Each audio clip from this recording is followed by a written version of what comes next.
Latest खबरों में बने रहने के लिए आज ही डाउनलोड करें संजीवनी टुडे ऐप। प्राइवेट सेक्टर के यस बैंक ने 2,892 करोड़ रुपए का बकाया कर्ज नहीं चुकाने पर अनिल अंबानी समूह के मुख्यालय को अपने कब्जे में ले लिया है।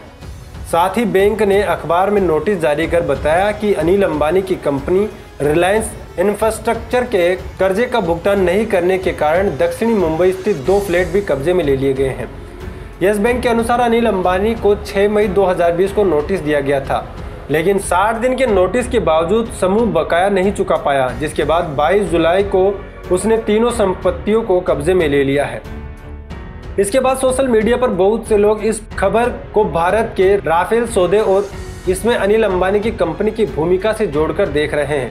गौरतलब है कि राफेल को बनाने वाली फ्रांसीसी कंपनी डसो एविएशन ने अनिल अंबानी के स्वामित्व वाली रिलायंस एरोस्ट्रक्चर लिमिटेड को अपना ऑफसेट पार्टनर बनाया है, जिसे लेकर सवाल उठ रहे हैं। और इस सौदे पर विपक्ष सवाल उठाता रहा है कि हिंदुस्तान एरोनॉटिक्स लिमिटेड की जगह पर अंबानी की दिवालिया कंपनी के साथ 30,000 करोड़ का करार क्यों किया गया। इस पर आर्थिक मामलों के विशेषज्ञ और वरिष्ठ पत्रकार आलोक जोशी कहते हैं कि ये सवाल पहले भी उठा है, जो अब और गंभीर होता जा रहा है।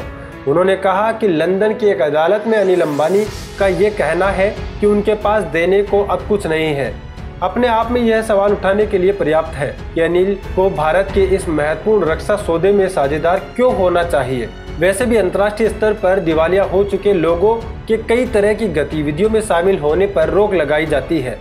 डिफेंस क्षेत्र में लगभग ना के बराबर अनुभव वाली अनिल अंबानी की कंपनी रिलायंस डिफेंस के इस रक्षा सौदे में शामिल होने पर भी काफी हंगामा हुआ था। विपक्ष की ओर से यह भी कहा गया कि यह भ्रष्टाचार को बढ़ावा देने वाला सौदा है। आलोक जोशी कहते हैं कि पहले बात सिर्फ अंबानी की कंपनी के तजुर्बे तक थी, पर भारत सरकार ने कहा कि फ्रांसीसी डिफेंस कंपनी डसो एविएशन ने सिर्फ अंबानी को नहीं चुना, बल्कि उसने भारत की कई और कंपनियों को भी पार्टनर बनाया है। जबकि अंबानी की कंपनी ने यह दावा करती है कि वो इस सौदे में असल निर्णायक साझेदार है। इस पूरे बिजनेस में भारत सरकार की क्या भूमिका है, इस पर टीम मोदी कुछ नहीं बोलती। सवाल पूछे जाने पर इसे एक पवित्र मुद्दा बताया जाता है और कहा जाता है कि देश की रक्षा से जुड़े मामले पर कुछ भी सार्वजनिक नहीं किया जाएगा। फिर सवाल उठता है कि अगर ये वाकई इतना महत्वपूर्ण सौदा है तो क्यों ऐसी डूबती हुई कंपनी के साथ किया जा रहा है। पिछले 2 वर्षों में विपक्ष ने इस बात को भी खूब उठाया कि डिफेंस के मामले में अंबानी की अनाड़ी कंपनी को HAL से ज़्यादा तहजीर क्यों दी गई।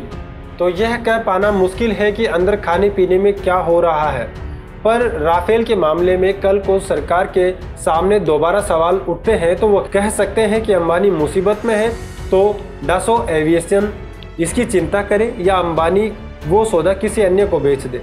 लेकिन इस पर आपके क्या विचार हैं, आप हमें कमेंट करके ज़रूर बताएं। साथ ही ऐसी ही खबरें पाने के लिए आप हमारे चैनल को सब्सक्राइब करें और बेल आइकन को ज़रूर दबाएं।